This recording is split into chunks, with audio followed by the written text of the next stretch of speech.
Welcome back to the PolicyViz podcast. I'm your host, John Schwabish. Welcome to Season 8 and Episode 201 of the podcast. That's right, 201 episodes of this podcast. Thanks so much for tuning in. I hope you're learning a lot about how to communicate your data and how to visualize your data and all the things that are required to be an effective data communicator. So on this new season of the show, I'm really excited to bring you some great, fantastic guests. I have a whole lineup set up going through the fall of 2021 and into 2022. But before we get into this week's episode, just a few updates about the show.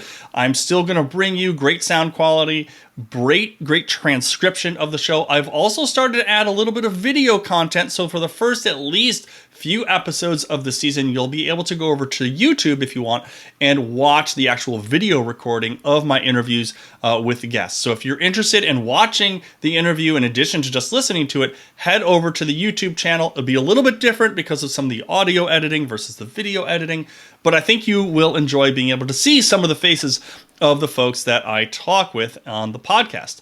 I've also set up some new tiers on the Patreon page. If you're interested in supporting the show, you can head over there. And if you do become a patron, you will have the opportunity to ask questions to my guests. So every month, I'm going to not just give you a sneak peek into who's going to be on the show, but I'll give you the opportunity to send me questions that I will ask to those guests. If you're interested in providing a one-time payment to help support the show, I have a PayPal link set up on the show. So I would love for your support to help bring you the show every other week with great guests in the world of data visualization, presentation skills, and more. Now, to kick off Season 8, I can't think of anyone better to have Leland Wilkinson on the show. If you are in the field of data visualization, you know that name. Father of the grammar of graphics. If you're an R user, you of course know what the grammar of graphics are. It underlays the entire ggplot2 system. I sit down with Leland and we talk about the history of ggplot, his work in the field, his perspective on data visualization tools. Of course, being the author of one of the early tools in the field, he has a lot to say and a lot to think about that. I met Leland early on in 2021. As part of a panel for a federal agency who was seeking to improve the way that they were visualizing their data. And so Leland and I got to know each other during that experience. And so I was so grateful that he would take time out of his schedule to come and chat with me about his work. So I'm going to turn it over to that discussion. Thanks so much for tuning back into the PolicyViz podcast. And here is my discussion with Lee Wilkinson. Hey, good to see you. Good, John. How are things? Things are going well. Great to see you again. We talked at length, I think, earlier in the year on this panel that we were on, so it's good to see you again. So I'm excited to have you on the show. I thought we would start with what I think is kind of the obvious question, which is on the grammar of graphics. Can you talk about the origin of it, how you developed it? Are people missing something about it? And how does it work across these multiple fields? I mean, it's applied in statistics and computer science and mathematics. So how do you think about all this and its evolution over the last there decades? are a lot of interesting questions associated with it. And by the way, I can't resist now seeing in the bookshelf up there your book, giving it a plug. I've been plugging it to friends because I do think it is the best book on use of visualization for business applications. It's chock full of research and examples and so on. So it's just a beautiful piece. And the publisher did a great job. Is it Columbia University Press, I think? Great reproduction job. So it's nice to see. Thank you. And it is one of the things I'm proudest about for the grammar of graphics, that Springer handled the reproduction, but it was the first four-color book published, period, published using four-color PDFs, that software that would take PDFs and generate the actual print plates. So I never let the printer or the editors touch the manuscript, the plates, and that I think accounted for why it's got so few. It's got 2 bugs that I know of, but that's about it. So yeah, it was funny. When I uh, went to SPSS after selling them SYSTAT, which was the stat software company that I created.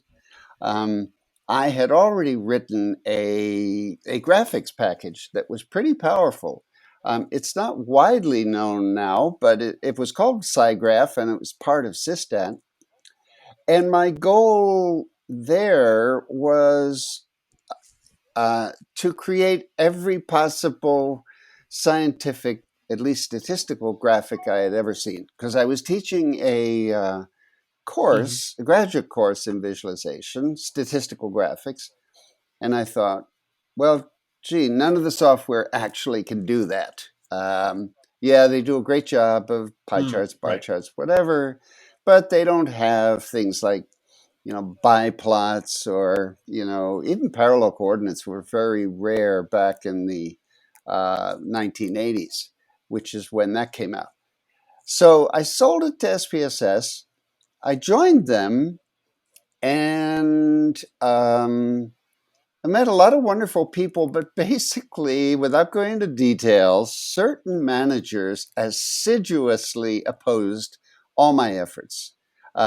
I reported to the president, and nobody Huh. reported to me. And he was greatly encouraging. He was a huge fan of the SysTech graphics. We toured Europe showing them off in SPSS offices and so on. But you know how it happens in corporations, even relatively smaller ones like SPSS, that when you get deeper than the C suite, you suddenly find these entrenched bureaucrats who you got to deal with. Well, so Yeah. anyway, I think I'm going a little bit too much into dirty laundry. I will simply say that I finally had sort of a blow up where I said in a meeting after, again, I had been explaining how I architected the graphics in SysTad and got more opposition. I said, very well, I'm going to write a book so the world can see what I'm trying to tell you here. And you don't have to use it. I don't care. But I'm just gonna do it. And the Right. president supported me through the whole thing. And it really became a Huh. wonderful subversive subgroup inside of SPSS. And as far as I was concerned, the right people supported me. And I don't want to name them, but there were plenty of right people, especially the president. So I sat down and I was authorized to build a team. I built a team of 7 people um, who, you know, not surprisingly, were considered privileged characters inside the company because we didn't have to follow all the regulations about, pair programming and, what language. We used Java because it was hot at that time. And off we went. So I then Hmm. started to look at the design and we sort of tabulated all these possible charts. And I suddenly realized, my God, there's an algebra under these charts. If you want to create a chart, pay Mhm. attention to the algebra. Don't pay attention to the chart type because that doesn't tell you anything about how to hook up an element, so to speak, or what Hadley Wickham calls a geom, and other people use the word. How do you hook that up Right. to a column of the data or a subset of rows? So we began to code this in Java and achieved some real success along these lines. At which point, I Mhm. contacted Springer. I had a favorite editor, John Kimmel, who just retired, but he was an editor for all the great Bell Labs people and later AT&T Labs, and extreme, extremely supportive gentleman, and gave me free reign even though ultimately he lined up reviewers for the manuscript. Now, the thing is, I didn't set out to write a computer program, even though that's exactly what we did in Java. Because as you know, a Yeah. computer program, that implements an algorithm is in effect formalizing an argument you would otherwise make in ordinary scientific discourse. And so I regarded the computer program as a way of checking my ideas. And as we proceeded, it began to occur to me that my motivation in doing all of this, despite the fact that it would be very, very nice in the end to have something to give SPSS that actually worked, my motivation was go down as deep as possible to understand the meaning of graphics. And now we get into a slippery term because the meaning of visualization is a favorite term, especially among certain people who regard themselves as authorities on visualization without going into any quantitative or other aspects of the thing. And I believe, and I won't mention his name, but maybe the most famous person who's an example of that is someone both you and I actually believe has contributed virtually nothing to the understanding of graphics, but by contrast has made magnificent contributions to the visual design of graphics and deserves credit for that.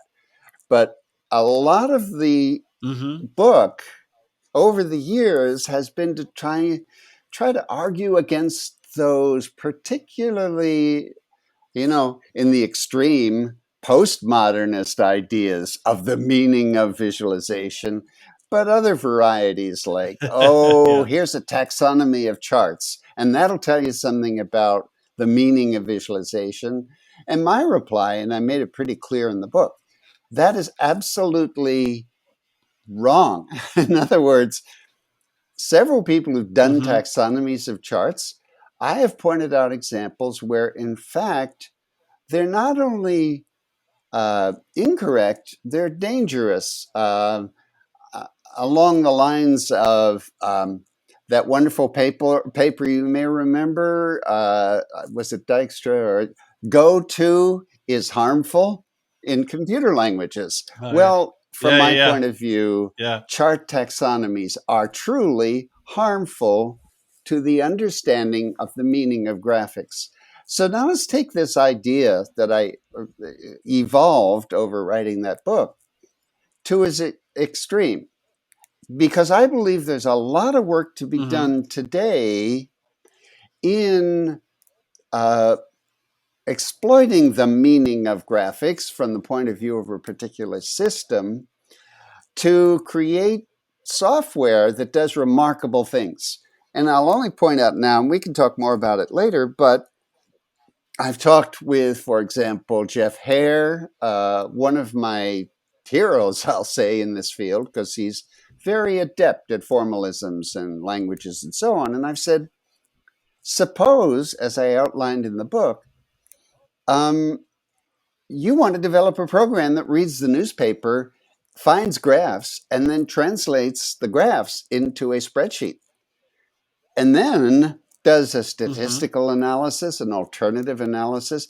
And yeah, that sounds like cheap thrills, right? A cheesy little program. Well, imagine doing that for the entire corpus of the New York Times going back to the early 19th century. There are many, many thousands of graphics that could be analyzed. And of course, that doesn't begin to cover scientific graphs from journals and so on. So at this point, we developed the algebra, and it turns out I got the ideas for the algebra, or the structure, from work that was done mainly in statistics by people like John Nelder in England, people like John Chambers at Bell Labs, and also a project at the Bureau of Labor Statistics called TPL, Tables Production Language. And I was able to go deeper into that because at SPSS, I was able to hire for our little team Dan Rope, who came straight from the Bureau of Labor Statistics and who had already written Java software to generate visualizations. It was a first effort, but Dan was extremely creative, smart, and so on. And what happened was, as the algebra evolved, and it turns out I only needed 3 operators to do what I regard as the entire corpus of graphics. And by the way, after the book came out, I anticipated somebody somewhere adding 2, 3, 4, 5 more operators to this language, and you don't need to. Um, I had other ones myself. Huh.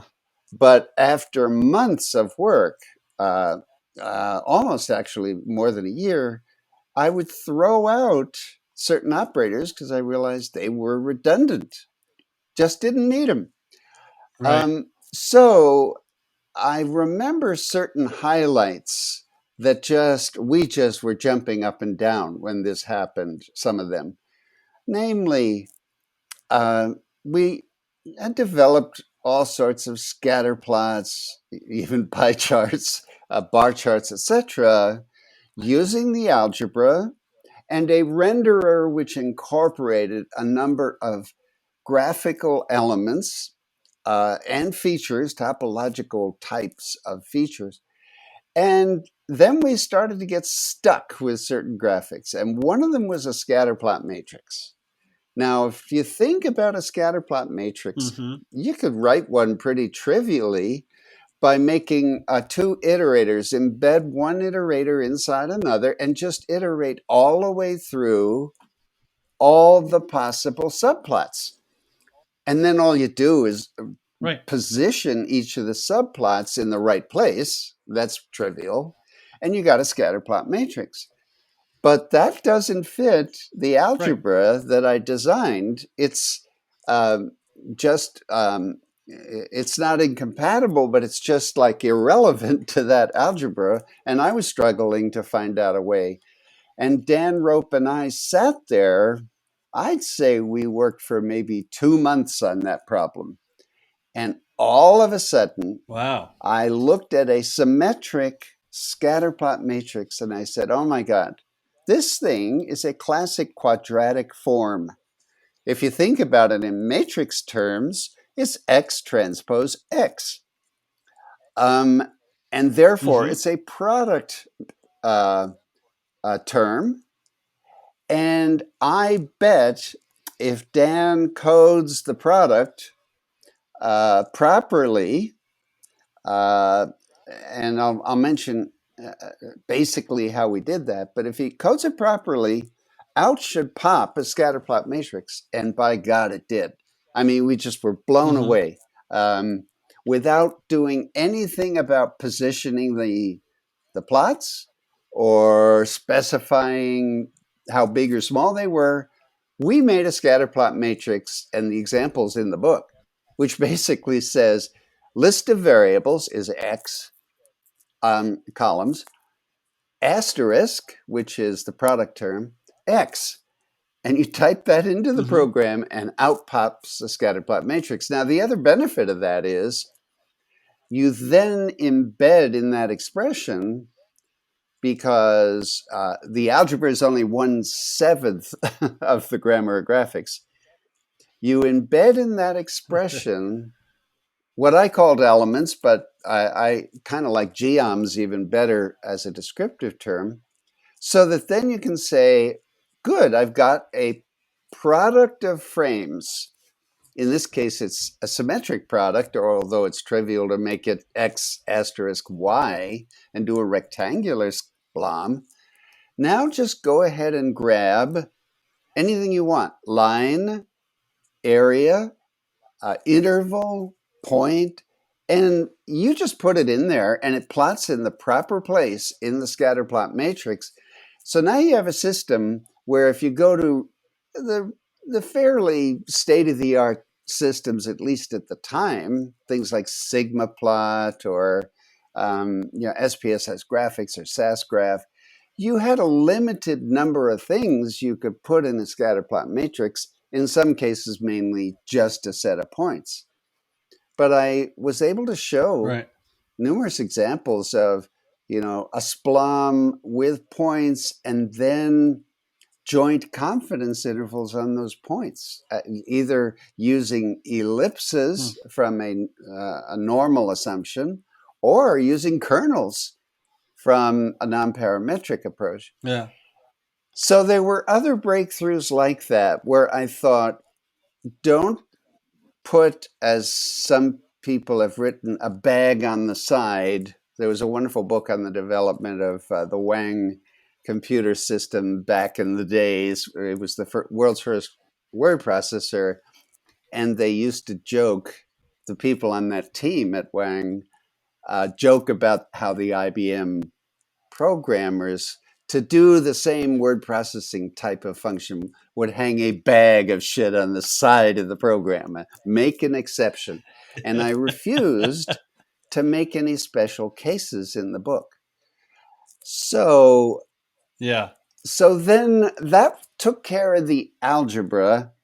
And of course, then there are 6 other major objects. Now, here was the trick, which is vastly unappreciated by readers of the book, including the people who actually read it. And that, boy, I tell you, just as an aside, I had people run up to me at Viz Week. When I first went there in 1999, and they didn't know me, but they said, "Oh my God, you wrote the grammar of graphics. I just loved it. It's so fantastic, and it's this and that." And then they said something which revealed to me that they hadn't read the book at all. They had opened it up and looked at all the pretty pictures. Open it up. Oh, yeah. And one of the impacts of the book itself is quite conspicuous, namely, because of the seminar I taught a few years earlier, I included examples of graphs nobody had ever heard of, at least in the Viz community, like phase plane graphs from physics or biplots from statistics and so on. And lo and behold, I've noticed with some amusement that over the subsequent years, people would do papers on phase plane plots. Or when I did Scagnostics, which is, I can talk about it later, but it was a particular type of structure to impose on a scatter plot to analyze shape.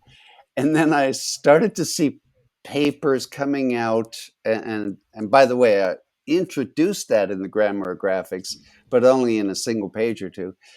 There were people who started to do things like, Pixnostics, Paragnostics. In other words, they grabbed any kind of element they could, used in visualization, and then applied the same sort of characteristics.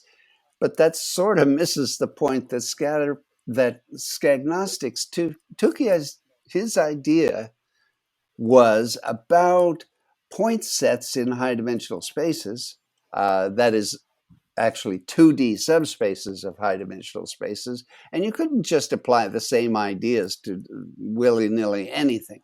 Yeah. Well, all right. Here's what I'm leading to. It was an equal amount of intense work to develop these 7 steps that underlie every graphic. And when I say every graphic, I mean every graphic. You cannot draw what I called a well-formed statistical graphic without implementing code to do every one of those 7 steps. And they're fairly self-evident, many of them, like data source is an object that needs to input data that has an arbitrary organization, and we don't care what that organization is, but the output is what we now call a frame, but at that time I called a table. And you have to have a table to do this class of graphics. Now that immediately, in the grammar of graphics, that immediately tells you there's some graphs that are not suited to the grammar of graphics, and those would be certain kinds that cannot be organized in the table. But that doesn't, by the way, rule out node edge graphs, for example, which is a huge class, because edge lists are easily organized as a table. So now we get through data, and we then go through the other things, which involve things like geometry, which is all those different forms or geoms that are needed to draw these graphs. Now, there was another thing. Boy, I hope I'm going into some detail here, but it will give the interested reader an understanding of how the thought process developed. Because things like geom, you'd immediately think, oh, okay, that's easy. We're going to go draw bars, lines, pie slices, etc. Oh, wait a minute. Pie slices are nothing but rectangular elements that have been put through a polar transformation. Nobody ever said that for some incredible reason that I've missed. But so, in fact, I made this big collection of geoms and then realized I could get rid of most of them.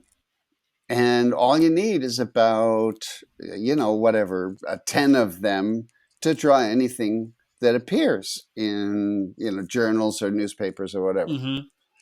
Similar things happened in other areas, like aesthetics. Now, aesthetics, I drew heavily on Jacques Bertin's work. And by the way, probably not surprising to you, but almost the only people I found of any intellectual use in this field, this is getting to be really arrogant here, are Jacques Bertin, who profoundly wrestled with these problems of geometric forms, Jacques McKinley, who is now at Tableau. Jacques did an absolutely brilliant dissertation on a program that would draw a graph based on some of Bertin's theory and other ideas. And the first edition to the book, I didn't recognize or know about Jacques' research. And I credit him in the second volume because, the stuff was really good. Well, I won't mention in passing all the others I consider hugely significant. I mention them in the book. Obviously, the entire group at Bell Labs. And I would claim that almost everything I've ever seen at VisWeek involving interactive data analysis can be traced back to the Bell Labs group. There's nothing new under the sun there. Okay, well, let me get back to the point here. When you go through each of those other classes, those 7 fundamental classes, a similar simplification takes place. Statistics, of course, was a piece of cake because I'm a statistician. And so I drew heavily on Bill Cleveland's work and John Chambers and others to understand how you create statistical functions that can inject statistical summaries into these graphs. Now, by the way, I'm sorry if I wander here, but I should mention that a major assumption of the book, I'd almost call it a breakthrough, except it's so trivial, is that every graph is a function.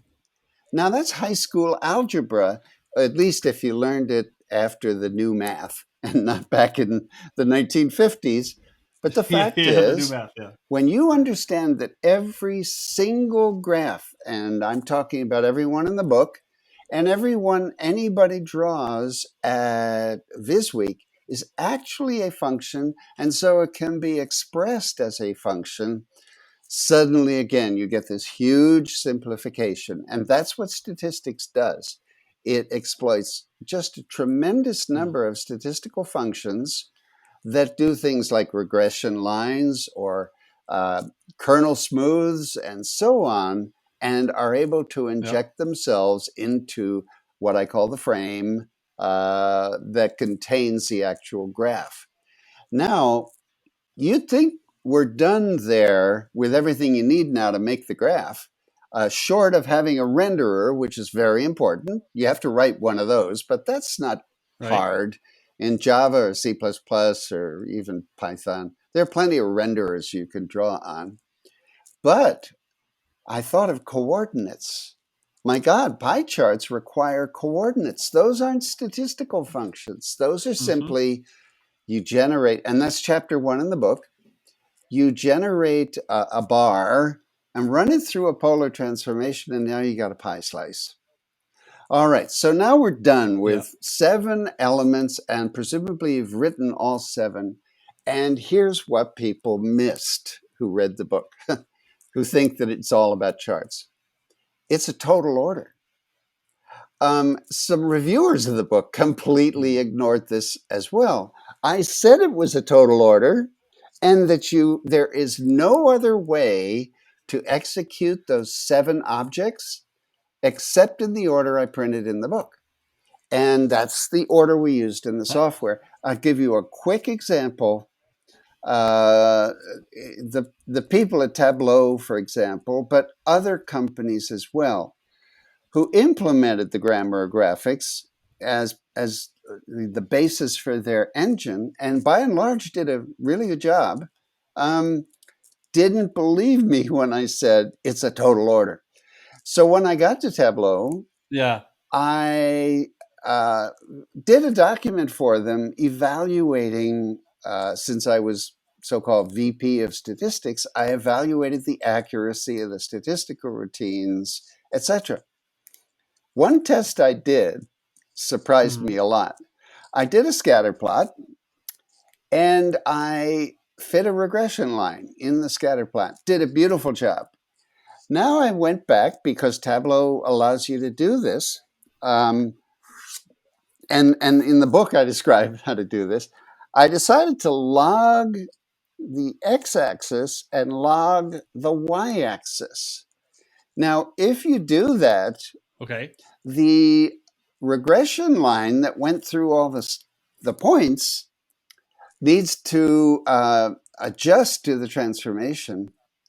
And what happened instead was the points all worked perfectly because they executed those in the right order. But what they had done was they inserted the Yeah. regression line at the end of everything.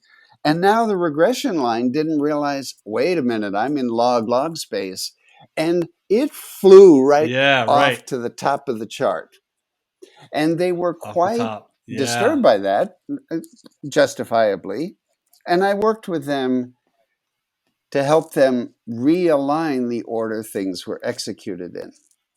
So, in wrapping up Yeah. this architecture question, I have to say that the extreme, well, let me put it this way, God is in the details. It's a saying that I put in the frontispiece of the book, and it's probably more true of this system than any other. Namely, if it took me 10 years, which it did, with a very talented committee, to generate software that implemented this, and you can see for each graph in the book, as I'm sure you know, there's an actual language there that needs to be executed Yeah. by the interpreter that's built into the program in the proper order. If you don't get the details right, you're going to draw garbage. And I Mm. distinguish garbage, which is actually ill-formed specifications. It literally, like you wrote a calculator Yeah. program and typed in 2 plus 2 and it came out as 5. That's ill-formed, and Right. Right. Right. the graph is meaningless. Versus weird shit that actually, and this was one of my goals, and I never quite got to it, weird things that came out of the algebra. I'll give you an example. Graham Wills, the extremely talented Brit, who actually he got his PhD in Ireland, in Dublin, because he grew up there. But anyway, Graham was an expert in time series, but he wrote a beautiful book for Springer called, I think it was called time series visualization. But one day he was playing, because he used the grammar graphics program at SPSS to generate all the graphs. And one day he mistakenly put a doubly polar transformation into the specification, and he got an outlandish pie chart. Every slice of the Yeah. pie was then put through another nonlinear transformation. But the point is, it was not meaningless. It was ugly. It was hard to read. Yeah. But in fact, it was a faithful Right. representation Not of the meaningless. data. So, in addition to my goal of making a program that could understand the meaning of graphs, which I still believe, I also was looking forward to an interactive program, which we developed to execute it, that would allow you to type in some arbitrary algebra expression, and you had no idea what was going to come out. And I thought, if you played around with this thing long enough, you were going to invent a ton of new chart types. So I don't know if anyone has done that yet. The full language is embedded inside SPSS. And I've almost run out of time here. I'm sorry, but no, I'm fascinated by the whole process, and as you're talking, I'm curious. Do you think you would have developed it differently if, say, you didn't go to SPSS working with this team in a computer statistical package company, and instead were like, you went to a university? Like, do you like? It's just the way you describe the iteration of the theory and then the implementation in Java. I'm just curious, like, how do you think it would have been evolved differently if you had not gone to SPSS? Well, that's a really good question. No one's asked me before. It wouldn't have worked. You immediately reminded me of the thought that is probably an interaction with my own personality, which can be very oppositional at times. If you want me to do good work, go get somebody that I'm going to say, oh yeah, conventional wisdom crap, who is in power to stop me. And it goes back to an old theory in psychology, actually, achievement motivation. You find high achievers who often devise methods to break all the rules, make an end run around the rules, and then produce something. And that's what happened at SPSS. So I don't want to slander SPSS. It had some tremendously smart people, well motivated, but there was a small group, as I said, that was working every day to shut us down. And I had, for example, the head of marketing there. He eventually got fired. Who just said, well, Lee, when are you finished? I said, never. and he basically tried to rearrange the personnel, change job titles, and so on, and didn't succeed. So yes, I taught in also a wonderful university environment where there wasn't a lot of conflict. And so, yeah, I did learn a lot of stuff there as I was teaching. But I don't know about you, but, when it gets too comfortable, you stop having ideas that contradict conventional wisdom. So, yeah, that's right. Yes, you need to be pushed in these different ways. And actually, Jack Noonan, the president of SPSS, shortly before the company got sold to IBM, did something brilliant. I went to him and I said, they're just not going to implement our software. We're done. It's all working and everything. They won't do a single menu for it. They've refused. And he said, Lee, I got an idea. You embed the interpreter inside SPSS, and you simply do a block in the code that says begin grammar graphics, then the language, end grammar graphics. And I said, oh my God. And we did that, and they couldn't stop us. And it turns out there are a few selective users inside the SPSS community out there internationally who are actually coding grammar graphics Yeah. despite the wishes of all the UI people and whatever. That's so funny. It's like an Easter egg. It's like a grammar of graphics Easter egg It was. in SPSS. Yeah. And That is I have to amazing. say, without going to names for obvious reasons, that when I left SPSS, Yeah. there were similar reactions elsewhere where people simply didn't want to take the time to understand the book. But fortunately, I had Yeah. people like Hadley Wickham come along. And Hadley was a grad student of Di Cook, again, one of my heroes, who was behind GGoby, XGoby, and some of those wonderful programs at Bell. Anyway, Hadley read the damn book, sat down and Right. coded it Right. Yeah. properly and put it into R, and it just took off. And I told him, Hadley, thank you so much, because without you, this book would have gone back into the library.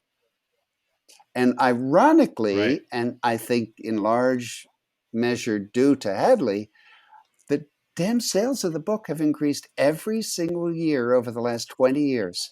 And I told my editor that You're gonna when have to I give first, Hadley a cut. Yeah. published the book. And he said, well, I've never seen that before with one of our Yeah. books, but, and it really has, because people, after they used ggplot 2, they thought, well, Hadley keeps mentioning grammar graphics, bless his heart. And to me, that is What the is it? highest Right. standard an academic can acquire, is to distribute the credit backwards in history and then talk about his innovation or her innovation. That's what academics is all about. Not, oh, look, I invented this new thing and I'm not going to tell you where I got the ideas. Yeah. Right. Right. So you've mentioned Hadley, and you've mentioned Jock and Tableau, and I just before we go, I want to get your sense of looking now and forward in the data visualization toolkit. What are your thoughts on where things are and where things are going? I mean, clearly you're a fan of Tableau, clearly you're a fan of R, but where do you see that the field of data viz tools now and going forward? The good, bad, and the ugly. I mean, I was at a 20th anniversary session on grammar graphics at one of the statistical conference. Someone asked me the obvious, so when are you going to do a third edition? I said, never. It's a math book. That's it.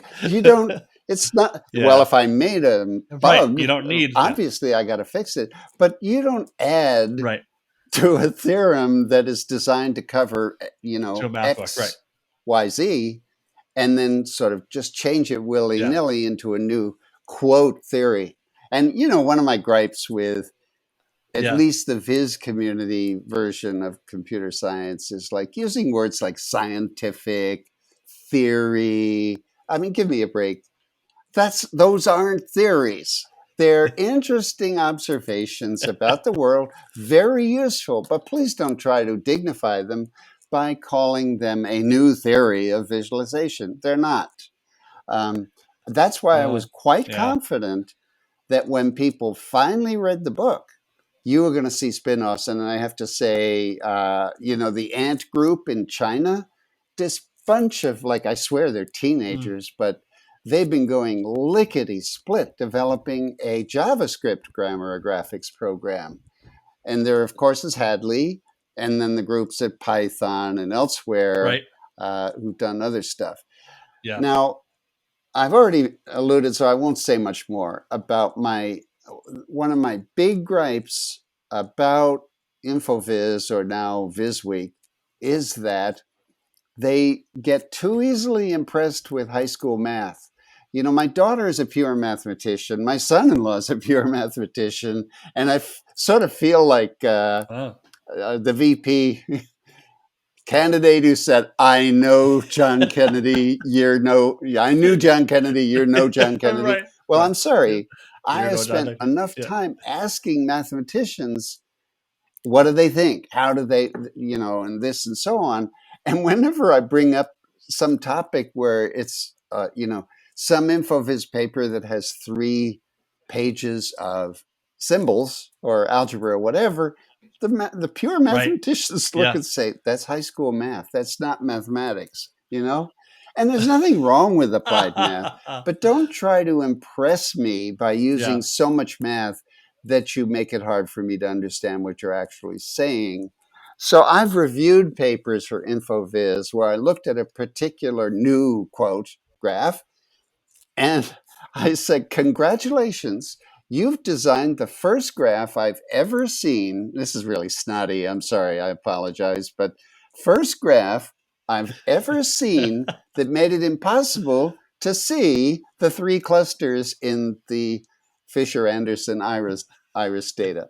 And you looked at it, and by God, they put that in as an example of like, look how nifty this new graph is.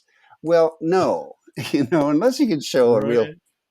The second thing Right. is the idea, and I want to get to the positives, but I'll just mention there's a whole Yeah. drive inside the InfoViz movement to evaluate uh, the graphs that people are inventing, and that's laudable.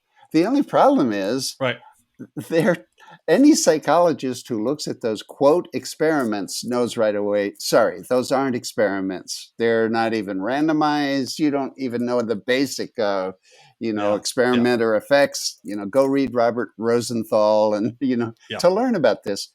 And so inevitably I review some paper that says, well, our graph was preferred by 70% of the users, and the alternative graphs were preferred by 20% of the users. Really? Right. What does preferred mean? And did you, by any Right. means, Yeah. did you do a double-blind experiment in this? Because they probably knew which one Yeah. you invented, and then you asked them which they prefer. Right. So now, Which would prefer. having Right. said a lot of these negative points, and I've said things that I do not appreciate that I said at some meetings, although they weren't nasty, but still, I want to say the amazing thing about the Viz community is its creativity. I mean, they just sometimes come out of Mhm. left field and do remarkable stuff.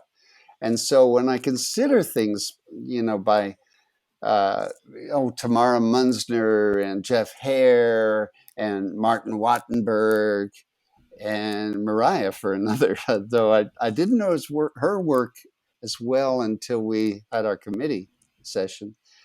I've thought, Right. damn, you're really on the right track with that stuff. And I never would have thought of it that way, so to speak, and whatever. That is the very best of the best. But when you do Yeah. uh, you impose requirements like you have to use LaTeX, which I use for everything I ever write, and you may have only 10 pages, not including reference, and you may use this only double column for blah, blah, blah. By the time you're finished, it is Yeah. possible to produce a production ready piece of crap. I mean, the tools are so, so sophisticated that reviewers miss the Yeah. essence of what someone's writing about. And I just submitted a paper to a ASA journal, Journal of Computational and Graphical Statistics, which has got a pretty tough reviewing schedule. And they seem to take about a year before they get you reviews back. But you get pages and pages of single spaced reviews. Whereas in InfoViz, I've had some reviews that consist of 4 sentences, and obviously the person Yeah. hadn't read the paper. So, and some of this isn't always related to Well, intelligence. I've had some truly brilliant people no, that's say right. Well, incredibly it's interesting. stupid things, and I don't know what it is. But Well, I mean, Mariah and I actually talked about this yeah, for the interview I did with her a few months ago. I think there's an effort on in some aspects of the field to open it up to more oh yeah, practitioners and data journalists who all have a lot, I think, to say. But then you get into this, like you said, there's this specific format, and it's just yep, so hard to use, and it's just it's this like it's like this gatekeeper situation, right? We need to make it right. this difficult to get people in the door. And, and that is, again, one of the laudable aspects of InfoViz. And, the program committee every year works to refine and learn from their mistakes and so on. So they need to be praised for that. It's just that whenever you make rules and get things set up, it's like in tax law, right? Somebody smart enough sitting in an office in New York City is going to figure out how to get around what you tried. That's right. That's going to figure out. That's right. That's right. Well, Lee, thanks so much. I mean, this history is really interesting, and I appreciate you taking the time and telling me all about it and the origin. Well, of thanks. Really I probably have ended my career here from all the gossip I just gave you. But you know what? I'm 77 years old, and I don't give a shit anymore. I'm having fun. I'm still writing and thinking and so on. That's great. But at a certain point, I don't depend on getting tenure or whatever by getting the citation counts or H-index. I don't care.